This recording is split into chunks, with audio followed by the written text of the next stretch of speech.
A new YouGov poll reveals that just over half of Brits hold a positive opinion of the monarchy as an institution. Well, later on today, the anti-monarchist group Republic are holding a rally in Trafalgar Square protesting against the monarchy, which they believe is outdated. So this morning we're asking, does the monarchy have a place in the future of Britain and can it survive? Well, we'll talk, should we, to royal commentator Richard Fitzwilliams and the CEO of Republic, Graham Smith, who's here in the studio. Really good to see you both this morning. Graham, we've just had an incredible week with the royals and all the stuff, particularly on Monday for VE80. Why shouldn't that be part of our culture that we celebrate? Well, I mean, some people do celebrate it and will celebrate it, but the vast majority of people are not interested in the monarchy. And we're seeing even this poll that's out today, even people like William and Kate, which you'll say, you know, they're more popular than others. The tracking of the polling numbers is showing a decline over time, and that's been mapped across the whole of the monarchy. It's dropping, falling support over the last 10 years.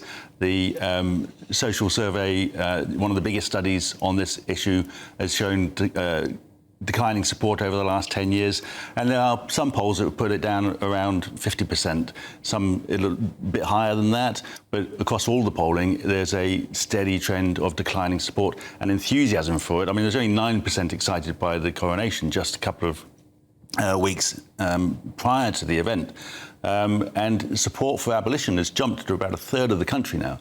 I don't think you can argue that that's the vast majority then, can you?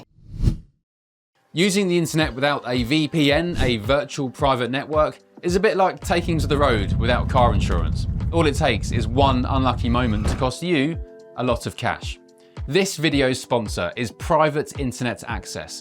They are the VPN to help keep you safe. Click the link in the description below to find out why over 30 million people have downloaded PIA to protect themselves online. A virtual private network is an app that hides your IP address and helps keep your data private.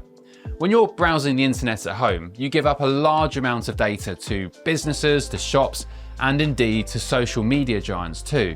Hackers have the ability to steal your personal data with ease, including sensitive information such as passwords, keystrokes, and even your personal photos. Private Internet Access helps protect your personal data by encrypting your internet connection to keep your data out of the hands of cyber criminals. And it's not just hackers either to be concerned about. Information can be censored too.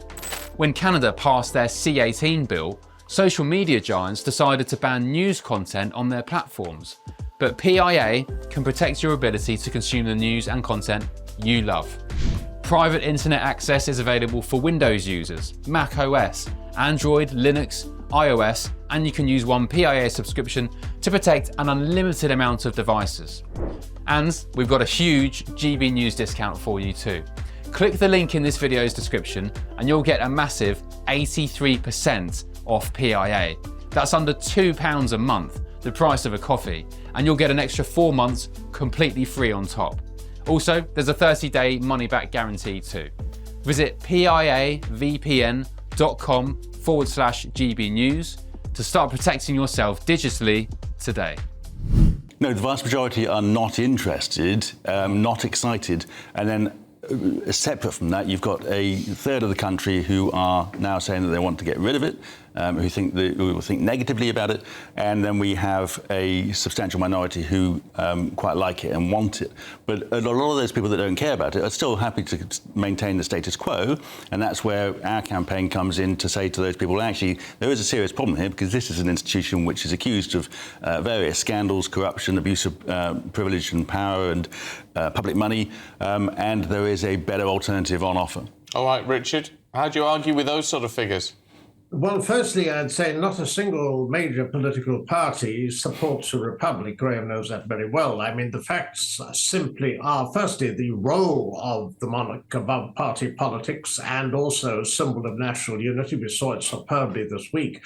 There always was going to be a change, I think, when Queen Elizabeth died. And of course, you've had a change at a period unbelievable voter volatility. We've seen that. But the facts are that any political party, a major political party, would give their eye teeth for the figures in the poll that the monarchy still has. And this is a period, I'd point out, where you've had an extraordinary use of soft power. I mean, the way Prime Minister Keir Starmer was showing the invitation from King Charles to Donald Trump, whatever one might think of him, it's not the point. The point is that the soft power element here is tremendous, and this builds on Queen Elizabeth's visit to Ireland in 2011, and then the President's visit here in 2014. Sinn Féin altered their stance. The monarchy has enormous relevance, and so far as putting on a pageant is concerned, no other country can match it regarding the coronation. 203 countries represented. So what you're seeing is something that's been going for Mark Cromwell for over 1,000 years. There's no doubt that it's part and parcel of the fabric of Britain. The monarchy will change just as views on it in different generations. For example, the problems with the Duke and Duchess of Sussex, there's no doubt that that has affected younger voters. I think that's been clear for some time. But there's also no doubt that if you take charitable activities, the monarchy has an absolutely unique profile. We see this with William and the It makes no difference to charity at all. I mean, this is the thing. There's so much stuff said about the monarchy which isn't true, and there's been a very detailed study on their impact on charity by an independent authority, which said the impact is close to zero. And part of the problem with them, and part of the problem with William, who is currently in line to be the next monarch, is he's incredibly lazy. He doesn't do anything. I mean, last month he did about 4 days. Charitable input. Look at the Prince's Trust, now the King's Trust. That helped over a million. It's an independent charity that will function with or without the royals, and the impact of them on charity. I mean, William did about 4 days of work last month. 4 days in total. And when I say work, I mean turning up and waving at people, most of which is done in or near their houses. They really do very little. And they cost us £500 million a year. And for a whole family, which we do not need, including people that most people would never have heard of, like the Duke and Duchess of Kent, the Prince and Princess of Kent, the Duke of Gloucester, they're all included in this £500 million cost. If you're looking seriously at charitable input, if you look at the way King Charles, since 1970, he was the first figure to internationally push the environment. Well, that's not true. It is a proven fact. And also... the environmental cause has been pushed for decades by all sorts of people, and Charles's views on the environment have been questionable at best many times. And he has a huge carbon footprint. He is a hypocrite. And he is distracting from the very serious issue of the wealthiest people having the largest carbon footprint. The interest online and also from the media on everything the royals do, you're trying to pretend it doesn't exist, but it does. No, there's interest in the Kardashians and David Beckham as well, but it doesn't mean that we give them £500 million and put them on a throne. But in terms of money, culture is one thing. Just in terms of money, sorry to interrupt, in terms of money, the sovereign grant is going to increase next year, and that is because, indisputably, there has been a rise in Crown Estate profits.